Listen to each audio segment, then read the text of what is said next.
안녕하세요, 여러분. 오늘 이 해설 시간에서는 최근 교계 안팎에서 정말 뜨거운 논쟁거리가 되고 있는 복잡한 신학적 이슈를 아주 객관적이고 깊이 있게 파헤쳐보려고 합니다.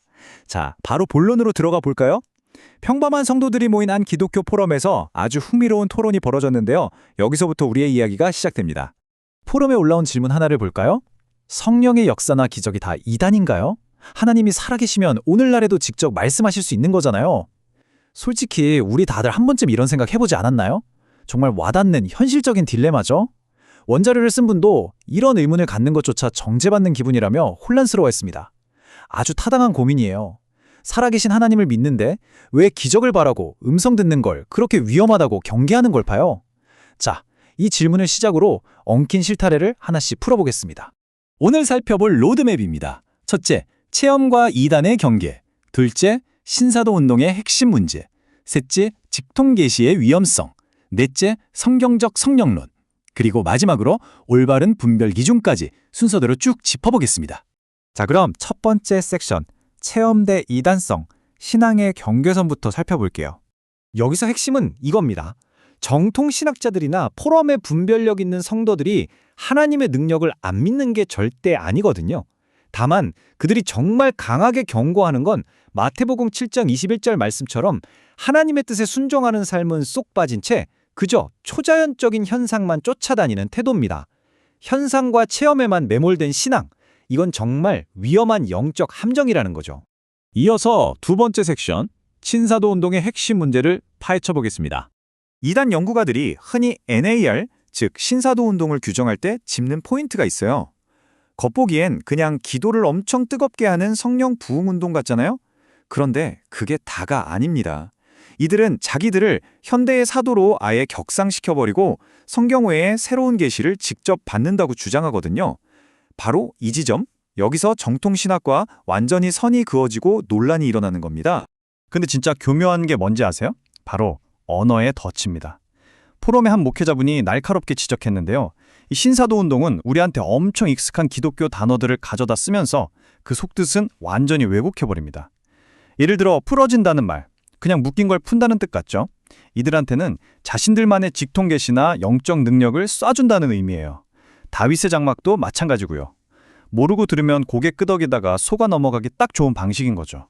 그럼 이걸 어떻게 분별하냐고요? 강단에서 저 신사도 운동가입니다 라고 대놓고 말하는 리더 없잖아요?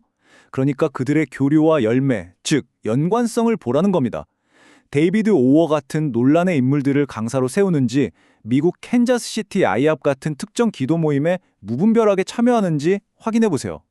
또 신사도 용어가 깔린 워십 음악을 튼다거나 금가루가 떨어지고 뒤로 쓰러지는 극단적인 신체적 현상을 유독 강조한다면 네, 주의 신호가 켜진 겁니다. 자, 이제 세 번째 섹션입니다. 직통계시의 위험성, 다시 말해 성경에 대한 위협에 대해 알아볼게요. 가장 결정적인 차이가 여기서 나옵니다. 정통 기독교는 계시가 예수 그리스도와 성경 66권으로 완전히 최종적으로 끝났다고 굳게 믿잖아요. 반면에 신사도 운동은 지금도 특정 리더나 사도를 통해 성경과 맞먹는 권위의 새로운 직통계시가 계속 쏟아진다고 주장합니다. 여러분, 상상해보세요. 누군가의 어젯밤 꿈이나 개인적으로 들은 음상이 성경과 똑같은 권위를 가진다면 대체 교회에 무슨 일이 벌어질까요? 원자료의 한 참여자가 이에 대해 히브리서 1장 말씀을 아주 명쾌하게 제시했습니다. 과거 구약시대에는 하나님이 선지자들을 통해 정말 여러 모양으로 말씀하셨죠. 하지만 이 모든 날 마지막에는 아들, 즉 예수 그리스도를 통해 하나님 자신과 그 뜻을 이미 충분하게 다 드러내셨다는 겁니다. 계시는 성경으로 완성됐으니 성경 밖에 또 다른 직통계시는 필요하지 않다. 이게 바로 정통신학에 흔들리지 않는 닻입니다. 직통계시는 본질적으로 치명적인 구조적 결함을 안고 있어요. 생각해보세요. 내가 당장 하나님의 직접적인 음성을 듣는다고 맹신하면 뭐하러 힘들게 성경을 펴고 연구하겠습니까? 당연히 성경의 최고 권위는 무시되죠.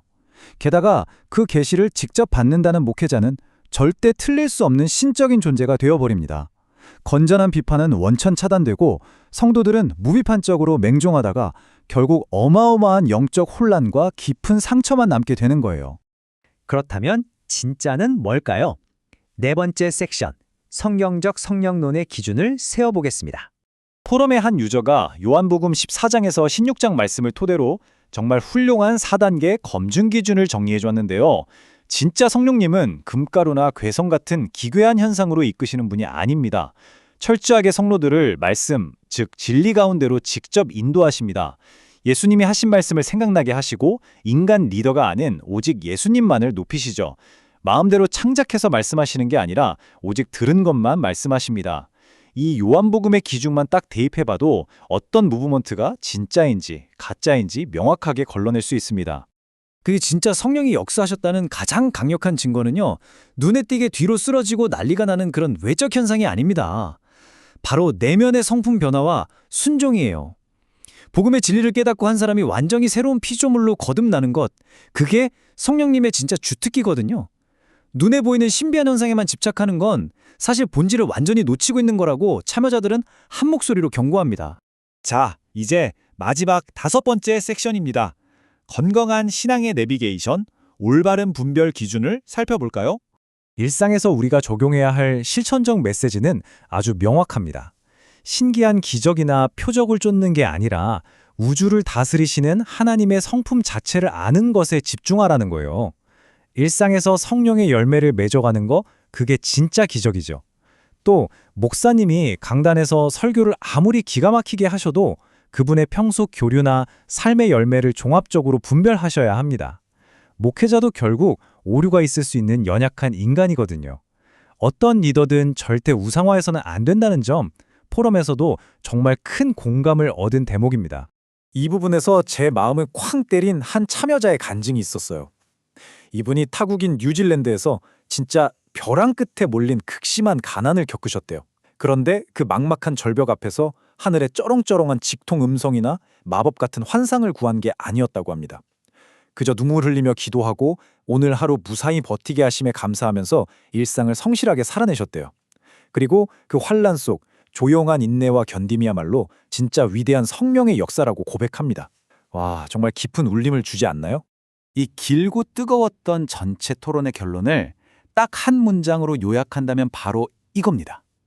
우리는 영적 체험을 추구하는 자들이 아니라 하나님을 추구하는 자들입니다. 신비한 체험이나 기적은요, 우리가 하나님을 진심으로 사랑하고 묵묵히 따라가다 보면 선물처럼 부수적으로 따라올 수는 있는 거지, 결코 그 자체가 우리 신앙의 목적지가 될 수는 없다는 겁니다. 자, 오늘 해설을 마무리하면서 여러분 스스로에게 한번 질문해 보셨으면 좋겠습니다. 내 신앙은 지금 눈에 보이는 자극적인 기적이나 귀에 들리는 현상에 매달려 있나요? 아니면 변함없이 주어진 말씀 속에서 창조주 하나님, 그분 자체를 깊이 알아가는 기쁨에 집중하고 계신가요? 오늘 함께 나눈 이 분석이 여러분의 신앙 여정에 정말 건강하고 탄탄한 기준이 되었기를 바랍니다. 끝까지 함께 해주셔서 감사합니다.